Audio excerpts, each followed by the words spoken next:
Hello there, my name is Dr. Florencia and I'm a licensed psychologist and a relationship coach. I help modern day women change their unfulfilling dating and relationship patterns and give them the tools to create the relationships that they desire. In this video, I'll be speaking about 4 personal development strategies that I've implemented over the years.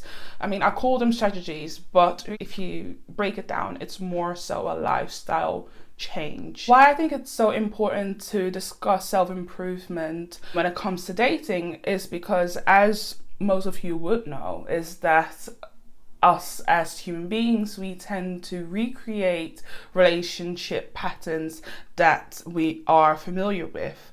Meaning that if you've had certain dynamics either with caregivers, with people in our environments, friendships, extended family members, etc., we soak these things up when we are younger. And as we evolve as humans, we tend to recreate those patterns along the way. So in my personal experience, I didn't realize how detrimental, quite frankly, some of my experiences were growing up to my sense of self, the view that I have about myself, and how that then seeped into how I viewed others and how I viewed the world, and therefore how I interacted with men. I'm a heterosexual cishet woman. It heavily influenced how I chose my partners,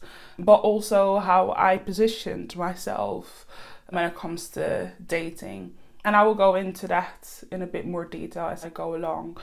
But that's why I thought it was very important to have this discussion with you all. It's been 5 years or 6 years where I've really delved into what has gone on for me in terms of my personal development and who I am and how I view the world around me. Inevitably, that has informed my decision making, type of men as a cishet woman I am attracted to. All these things are important to establish and think about when you do find yourself in patterns or recurring patterns where either your relationships are just not fulfilling you, not meeting your needs, or you find yourself, and unfortunately I can speak from personal experience as well, where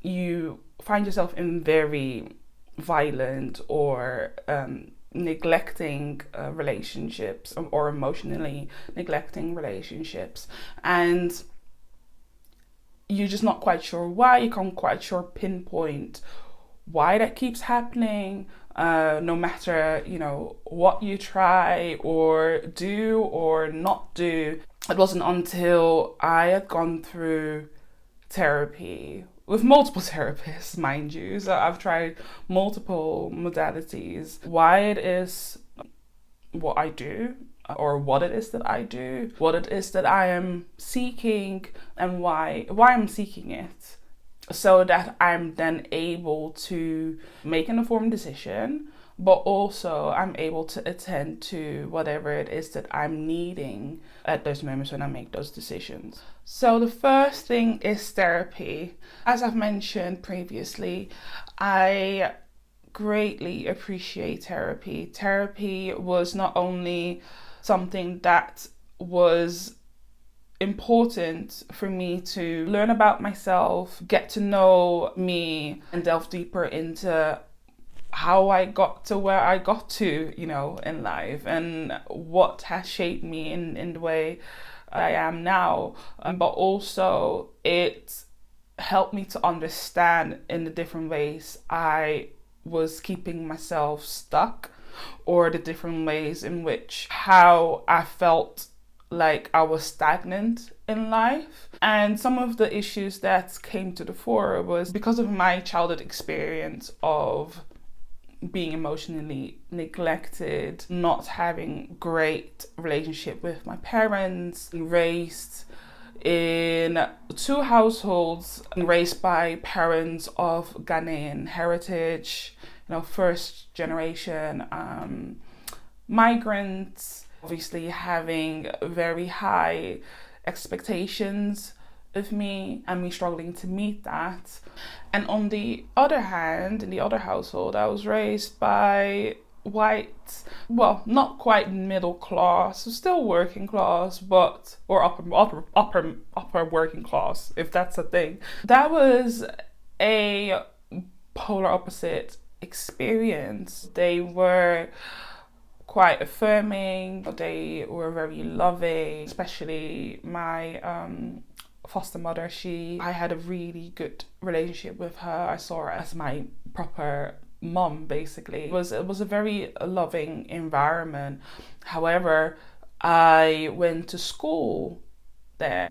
Out of the whole school, I was probably 1 out of 10. I was heavily bullied because of that, and not just because I'm of African descent, being dark skinned, but also being the bigger girl. I was considered overweight. I mean, now that I'm looking back at pictures, I don't think I was that overweight, quite frankly, but at the time I was definitely characterized as the fat girl, pretty much. That was incredibly difficult. This contributed to me wanting to seek validation, wanting to seek that love and affection that I didn't necessarily have as much of when I was growing up. And also I had a very distorted view about myself, about my identity, about what my values are. I mean, if I had any. I honestly felt so lost in the world.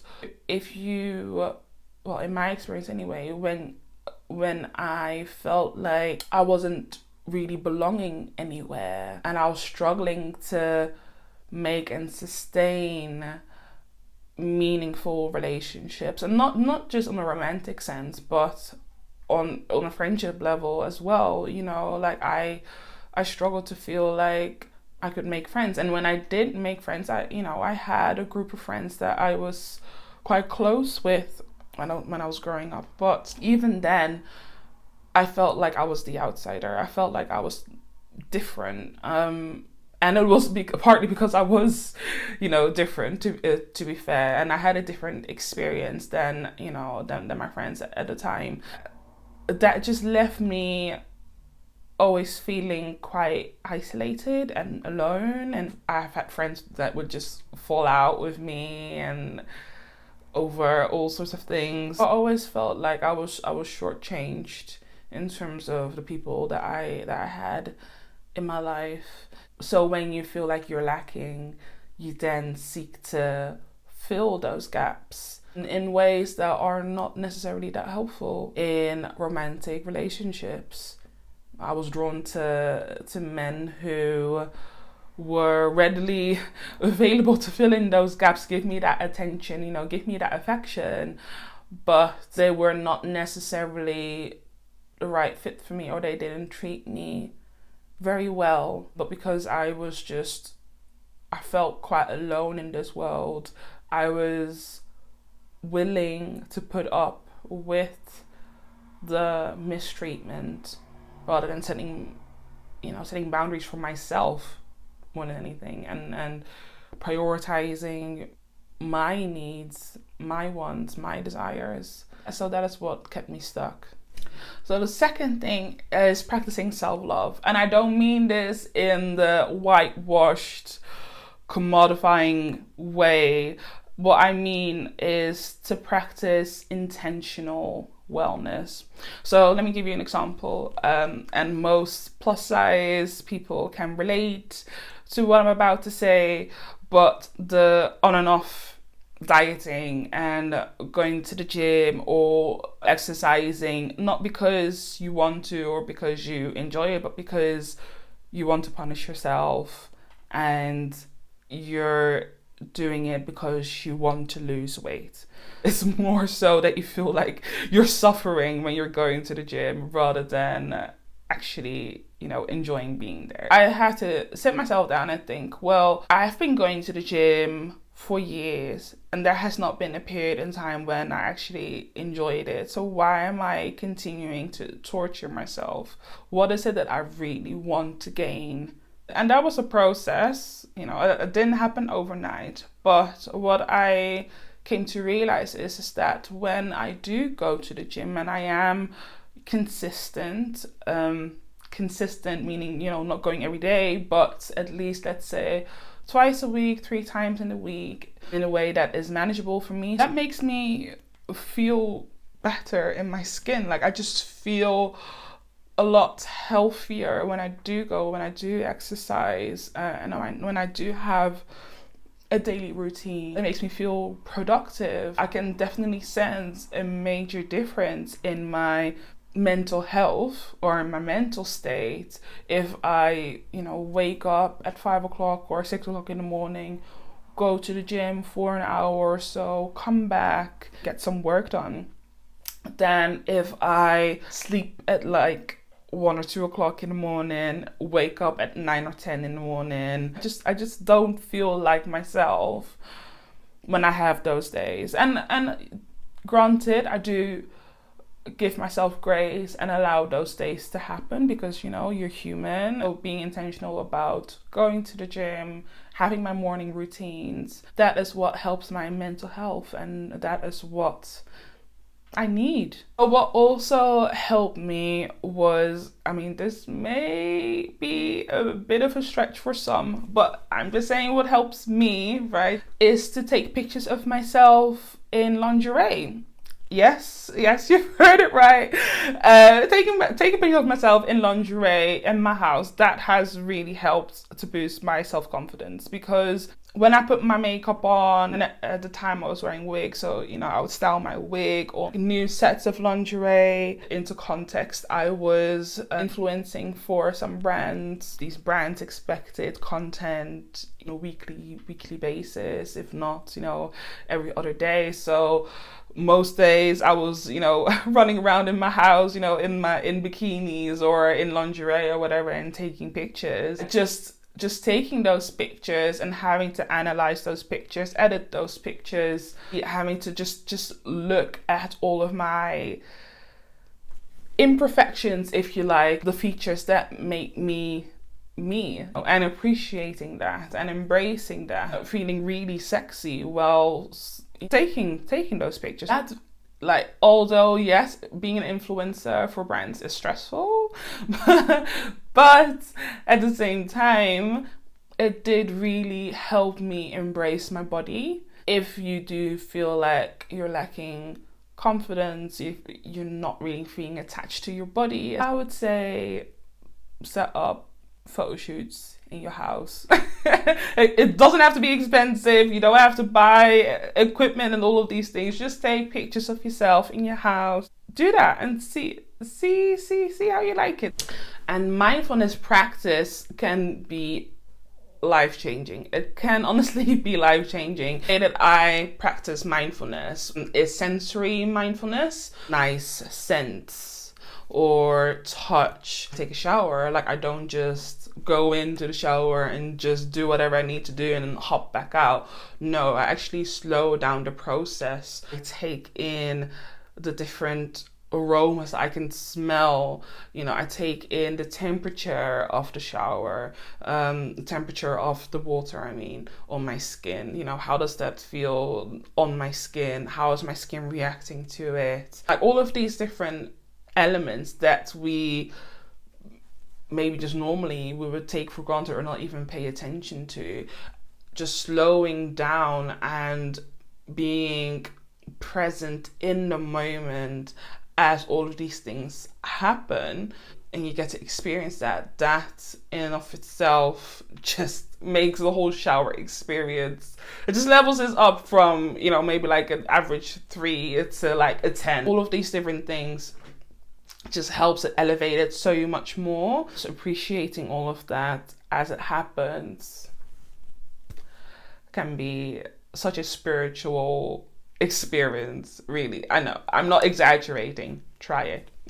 You'll thank me later. And 3 is self-discovery. Now, self-discovery is something that you would do through therapy anyway, but I mean self-discovery in a contextual sense. How can I extend myself? How can I broaden my horizon? How can I get out of the box that I've either maybe boxed myself in or that other people have boxed me into? How can I break out of that? One thing I've realized is that I absolutely love traveling. Like, I just love the sense of freedom I get when I travel, especially when I travel on my own, because then I can literally just do what I want, when I want, how I want to do it. I meet, every single time without fail, I've met so many people, made so many connections, backgrounds of all ages. And so that is something that I value tremendously. I value freedom tremendously. So that is what I lead with in my life. That is what makes me feel the most fulfilled, is when I can experience the world and indulge in those experiences. And lastly, 4 is community. I have always struggled to maintain friendships. It is just something that, it's just unfortunate. I don't even know how to dissect that. Has unfortunately been the case for me. What I had to do was to create a community of women, of people who are like-minded and who are not judgmental of where I'm at in life, how I view life. They have similar interests as me. Sometimes you just have to step out of your comfort zone and reach out to people, because you'd be surprised how many people are in similar positions as you are, where they feel like they can't share their whole selves, their authentic selves, with their immediate family or with the friends they grew up with, or people that they work with.